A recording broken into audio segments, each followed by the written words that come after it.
Ayun mga sisyo. Sa kay ibon, no? Ayun. Ayun, no? Sasama-sama siya sa baba, oh. Oh.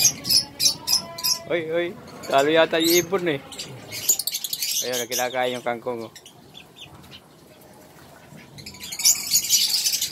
Ayun sila, oh. Ayan, oh. Ay, yung mga bantam mo.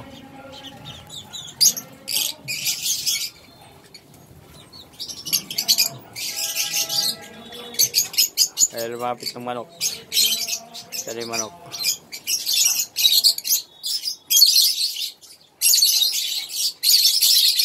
Takot yung manok. Ayun yung manok lumalapit, oh. Ayun yung manok, oh. Oh, ayan, oh, ayan, oh. Oh, ayan, oh, oh, oh, oh. Kayo, aawayin yata. Ala. Oh, tutulogan na ibon, oh. Ang galing, oh. Sama-sama na sila, oh. Oh.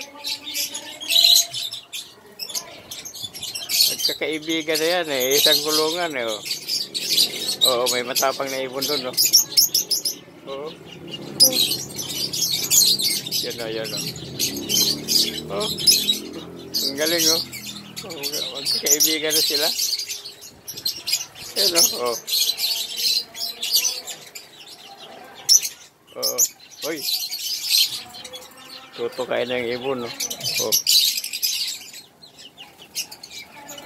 Uy, tinuka niya siyang ibon ng manok. Oh, tapang itong pandak na manok na ito, eh. Yan, oh. Kumakain siya lang kangkong, eh. Ayan na. Oh. Hop. Uy, palipad sila doon. You know? Uy. Oh. Yung apat na manok, oh.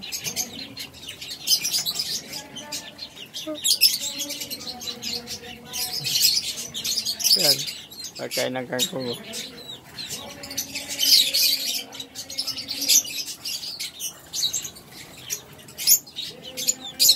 Ayan. Ang galing. Kakaibigan na sila, eh. Oh, yan. Lipad. Ang ganda ng kulay, oh. Yung kulay blue. Galing. Ayan, isang manok. Oh, kasi laki na ng ibon yung manok. Ayan. Oh.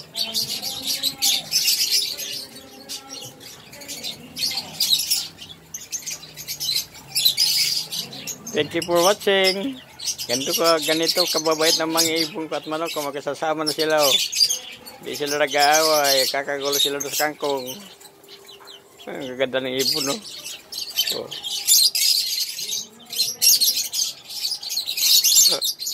Oy.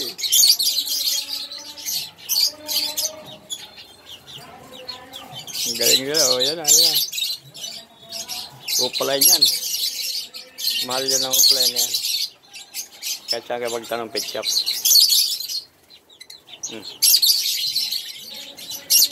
Nagliparan na sila. Bye-bye.